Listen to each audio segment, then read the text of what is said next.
Rick, what was said ahead of that second period? What was the flip of the switch ahead of those 4 goals? Well, I just thought the first period we were a lot of circling. I think we weren't playing straight lines.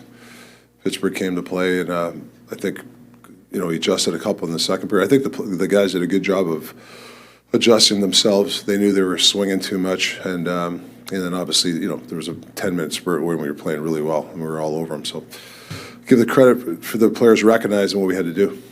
Well, we saw all 4 forward lines grab a goal. What does that say about the depth of this team?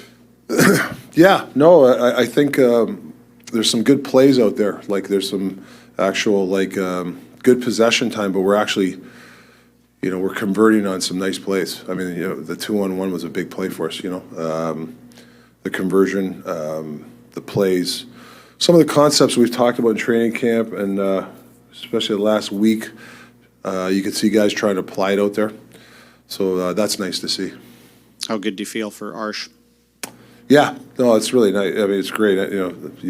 We talked about it. I was talking to Footy after the game. You remember your first goal in the NHL. It's pretty special. Fans were, local kid cheering him on. I think that's a special time for him. I hope his parents were in the stands. That was nice. How much have you seen him grow his game since you came to know him when you arrived here? Yeah, I think they did a hell of a job down in Abbotsford. Jeremy Carlton and now. Even Manny in the summer talking to him, and I just think that he's really, I got to give the development guys, Komisarek and Samuelson, those guys did a hell of a job developing. And now you get more of a finished product when the guy's up here. So he's trying to create an identity. A fast player, can make some plays, but also can check. On Petey's goal, I mean, obviously there's the forecheck to make that all happen. Right. But for him to find that soft spot, to shoot from where he's wide open, I mean, that clearly is part of the process. Yeah, I think everybody's, you're really happy for that. Like this season, he's hit like 3 crossbars on a post. If he, 2 inches, all season, he's probably got 4 goals. So that, I think that's the shot you see, and it was just a hell of a shot. Obviously Garland, that play there. But they've been, last 2-3 games, they've been around it. You know what I mean?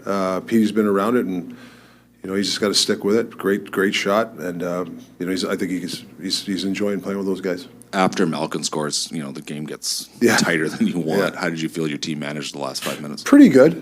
I mean, I thought the third we were just, listen, I'm not going to bitch about a win, but the third period, I'd like to see us a little bit more put our stamp on it. I think we kind of. We didn't have as much possession time offensively and stuff like that. So I don't know if we're hanging on, but I do like at the end how we defended, which was good. Teams, there's a lot of pride in that room over there in Pittsburgh, so they're not going to go quietly. So it's dangerous, still dangerous team. Going back to Baines, he's a guy who didn't make this team out of camp, but you said right away, he's going to come up soon. Yeah. What was it that you liked from him in camp, and how have you seen his game develop since then? I think the speed factor. I think the speed, whether he plays high in the lineup sometimes, I could bump him up, or he plays as a 4th line guy. I think right now, and I thought Daniel Sprong was excellent tonight, by the way. I thought the 4th line was good. But when you have speed on the 4th line, that can check is the key, and I think that's what Bainesy does. He's got some speed, but he's starting to have an identity of he can check also, too. He's finding the positions where to be defensively. He's starting to, his game's growing. He's working at his game. And on a completely other note, talk to us about what you saw of the power play tonight. Yeah, I thought some good looks. I mean, really good looks. I think Bess had at least 4 or 5, great chances. He's one of our top. He's one of our best goal scorers, and he, usually makes those. But he had a ton of they get chances like that. I can live with. I don't know, what do you have, 0 for 2 or what were we? 0 for 2. You can live with not getting a power play goal if you're getting those chances. So I actually like the setup last couple of games. How we're doing it right now. Hi, Rick. Celebration of 1,000 games for Tyler Myers. Yeah. How important is he as a leader on this team? Yeah, no, you saw the players and the messages and stuff. He's a well-liked guy in the room. And he's a guy that's always trying to, he wants to play good every game. And, if he has a tough night, he's the first guy the next day in the room. You know, he's in Footy's office or my office, or he'll ask questions. You know, he's this guy that, you know, he's just always, you know, like they said, he's a voice of reason too. You know, he's a guy that can go in the room and when we leave, and the guys respect that. So it was nice to see his family out there. Looked like he had an A on his sweater tonight instead Yeah. of Miller. Can you let us know like how that happened? Yeah, Millsy went to, I think the trainers, and the trainers asked me, you know, is it okay if I said, yeah, it doesn't, you know, I thought it was a great gesture by Millsy to give it to his buddy. Rick, you went out of your way to describe Sprong's performance Yeah. tonight as excellent. I'm sure you've had some conversations Yeah. over the past 2 weeks as he's been sort of in and out of the lineup. Did he show you what you need to see, even aside from the assist tonight, in his performance? Yeah, I did. I saw a lot of great things, and I liked his attitude. Like this week, as a coach, you look at guys' attitude sometimes. His attitude was excellent, so I give him a lot of credit. We knew this was going to be a long term in the sense that, you know, we had, you know, if he played a couple of games, we'd have to work on this as a staff, or whoever talked to him, and we kind of rotate. And he took the information and he practiced really well. And like I said, you know, I don't know who picks the stars, but, you know, to me, I thought he was a star tonight. He played really, really well. Like along the wall, he went through his guys. He did the little things that he needs to do, but that goal, the Baines goal, I mean, that's pretty special what he did. You know, going around a guy, the speed, making it, the shot selection was great. Like he didn't rip it high and wide. It was actually, I think he tried to do that. Try to make the shot pass, you know, whatever the POP they call that, pass off the pad.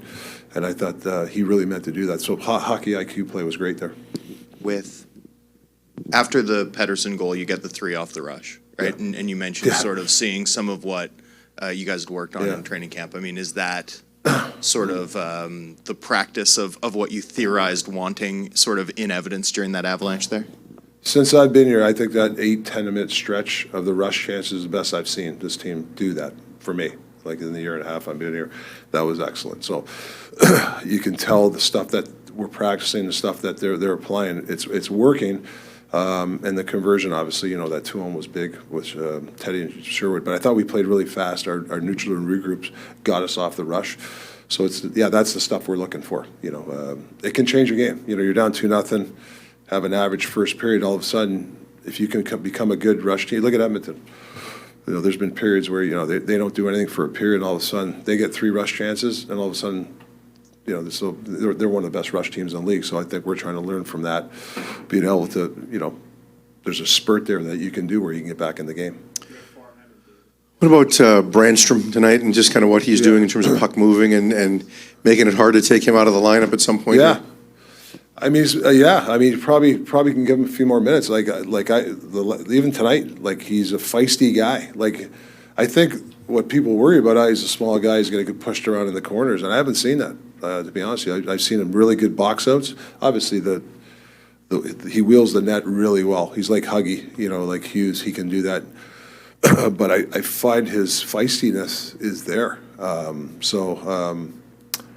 Really pleasantly surprised how he's playing. Like, you know, we grab a guy like that off the waivers, and he's all of a sudden, you know, this guy's game's coming. So there's a lot to like about him. How close is Joshua to getting into games? And then how do you fit him in, given how well the top 2 lines are playing? Well, it's a good problem, but, you know, he's going to be a guy that's obviously, you know, the puck's rimmed or any kind of net front presence. He's going to just bolster our lineup. Whether he plays here soon, yeah, I don't have exact date. We're still trying to figure the best way to get him in. You know, whether I don't know, does he go down to Abs for a game for a condition? We don't know. I mean, these are the stuff we have to talk to. I'll talk to Dakota about it, but he's getting close.